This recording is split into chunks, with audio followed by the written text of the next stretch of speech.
தினம்தோறும் விளக்கேற்ற நல்ல எண்ணெய் இதயம் நல்லெண்ணெய். திமுக பொறுத்த வரைக்கும் எந்த ஒரு சட்டத்தை கொண்டு வந்தாலும் அதுக்கு எதிர்ப்பு தெரிய வைக்கிறாங்க. ஏன்னா அவங்களால பண்ண முடியாதது இன்னைக்கு சென்ட்ரல் கவர்மெண்ட் பண்ணிட்டு இருக்காங்க. இந்த சட்டம் கொண்டு வந்ததுனால திமுக மட்டும்தான் பாதிப்பு இருக்கா? இந்தியா முழுவதும் வேற எங்கேயாவது இதுக்கு போராட்டம் நடத்துகிறாங்களா? அப்போ திமுகக்கு மட்டும் என்ன பிரச்சனை இருக்குது நான் கேட்குறேன்.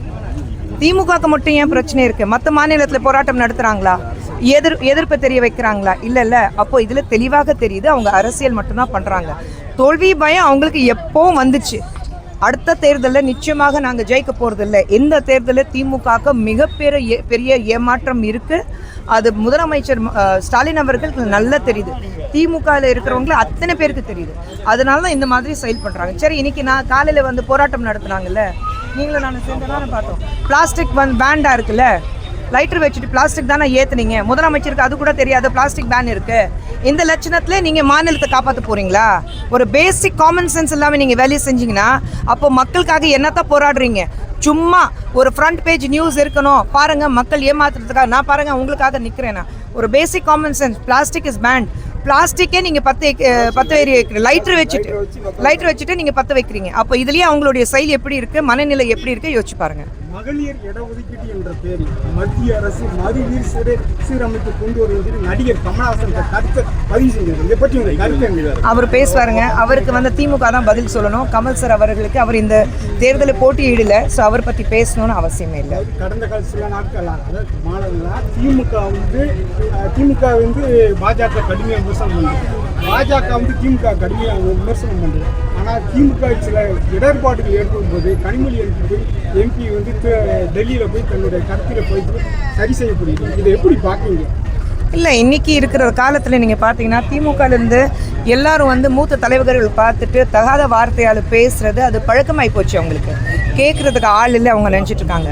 ஸோ அந்த வயசுக்கு மரியாதை, அவங்களுடைய ஸ்டேட்டஸ்க்கு மரியாதை எதுவுமே கிடையாது. நாங்கள் இன்னி வரைக்கும் திமுக காரங்களை யாரும் பார்த்தாலும் நாங்கள் வந்து இவங்க தான் பேசிகிட்டு இருக்கோம். இவங்க பேசுகிறதில்ல, வார்த்தையால் அவங்கள வர்ணிக்கிறது இல்லை. அரசியல் ரீதியாக மட்டும்தான் அவங்கள வந்து நாங்கள் விமர்சிக்கிறோம். நீங்கள் மக்களுக்கு என்ன நல்லது செஞ்சீங்க, எது செய்யலை, அது மட்டும்தான். என்ன செஞ்சுருக்கீங்க தானே கேட்குறோம். இது செஞ்சுருக்கோம் சொல்லுங்கள். நீங்கள் செய்யலை, அதுக்காக தான் இமீடியட்டாக திருப்பி எங்களுக்கு வந்து விரல் நீட்டி நீங்கள் பேசுகிறீங்க, எங்களை திட்டுறீங்க, எங்களை தகாத வார்த்தையால் நீங்கள் வர்ணிக்கிறீங்க. அப்போ நீங்கள் மக்களுக்கு எதுவுமே நல்லது செய்யலை, அது அவங்களும் வந்து ஒத்துக்கிட்டு இன்றைக்கி வந்து எங்கள் மேலே வந்து தேவையில்லாத பழி சுமக்கிறாங்க. இப்போது முதலமைச்சர் ஸ்டாலின் அவர்கள் நேற்று பேசினார். அது எப்படி பேசினார்? என்ன வார்னிங் கொடுக்குறாரா, மிரட்டுறாரா? அப்போது இன்றைக்கி வரைக்கும் தமிழ்நாடு மக்கள் மட்டும்தான் மிரட்டிட்டு இருந்தாங்க. இப்போது சென்ட்ரல் கவர்மெண்ட் பார்த்து நீங்கள், பிரதமர் பார்த்து நீங்கள் மிரட்டுறீங்க. உங்கள் டோன் எப்படி இருக்குது? இன்றைக்கி வேற மாநிலத்திலேருந்து யாராவது முதலமைச்சர் பார்த்து மிரட்டினா திமுக காரங்க எப்படி ரியாக்ட் பண்ணுவாங்க?